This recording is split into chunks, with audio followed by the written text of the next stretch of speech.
Hi friends నమస్తే.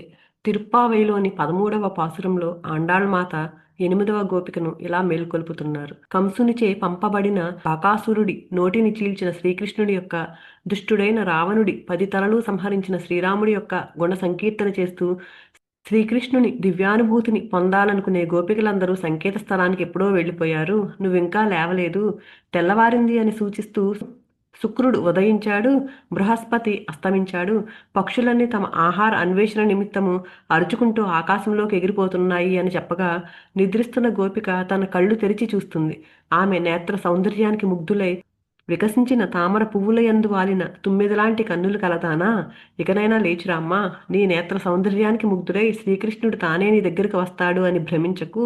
శ్రీకృష్ణుని విరహతాపం తీర్చుకోవడానికి చల్లని నీటిలో అందరితో కలిసి స్నానం చేయడానికి రామ్మా, ఇంకా పడుకోకూడదు. మనం నోచే ఈ వ్రతానికి ఇది శుభ సమయము, మంచి కాలము. ఓ సుందరి, నీ కపటమును వీడి మా గోష్ఠిలో కలిసి మహిమాన్వితమగు ఈ వ్రతము సాంగోపాంగముగా పూర్తి చేయడానికి సహకరించు, అన్ని విధాల శుభములు కలుగుతాయి అని గోదాదేవి గోపికలు ఈ గోపికను మేలుకొల్పుతున్నారు. ఇక్కడ మనకు ఆండాళ్మాత ఏం చెప్తున్నారంటే, ఈ పాసురంలో మొదటగా వారు శ్రీకృష్ణుని శ్రీరాముని లీలలను గుర్తు చేస్తారు. కంసుని చేత పంపబడిన బకాసురుణ్ణి శ్రీకృష్ణుడు సంహరించాడు. బకాసురుడు కొంగ రూపంలో వచ్చాడు. కొంగ అంటే బయట శాంతంగా ధ్యానంలో ఉన్నట్టు కనిపిస్తుంది, కానీ లోపల మాత్రం ఎప్పుడెప్పుడు చేప దొరుకుతుందా అని ఎదురు చూస్తూ ఉంటుంది. ఇదే మనలోని కపట ప్రవృత్తి. భౌతిక లోకంలో చాలామంది బయటకు భక్తుల్లాగా జపం చేస్తున్నట్లు, పూజలు చేస్తున్నట్లు కనిపిస్తారు. కానీ లోపల మాత్రము స్వార్థము, ఆశ, లాభము, ఎన్నో కోరికలు పెట్టుకుని ఆ కోరికలు తీర్చుకోవడం కోసము ఆ పూజలు చేస్తూ ఉంటారు. అలాంటి భక్తిని, ద్వంద్వ ప్రవర్తనను కృష్ణుడు సంహరిస్తాడు. కృష్ణుడు మనకి కావలసింది ఇవ్వడానికి కాదు, మనకి ఏది మంచిదో అది చేయడానికి వస్తాడు. అందుకే ఆయన అంటారు, పూజల కంటే తత్వాన్ని తెలుసుకోండి, ఆశల కన్నా జ్ఞానాన్ని పట్టుకోండి అని. అలాగే రావణుడి 10 తలల సంహారం కూడా బయట చేసే యుద్ధం కాదు.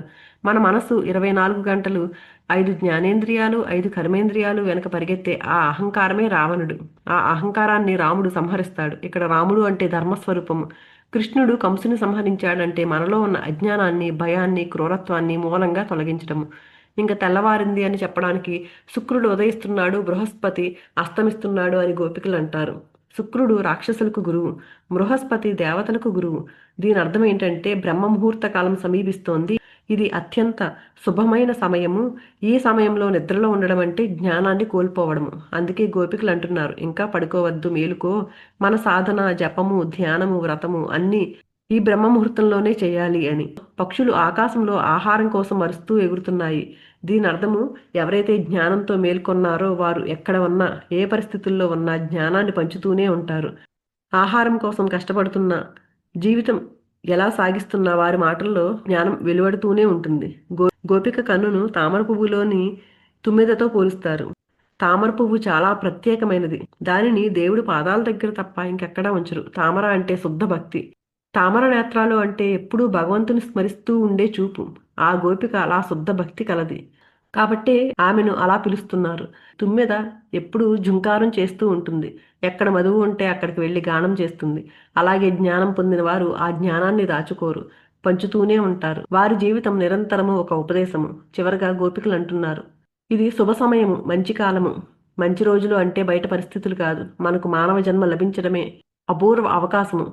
ఈ జన్మను అజ్ఞాన నిద్రలో వృధా చెయ్యొద్దు. ఇంకా పడుకుని ఉండకు.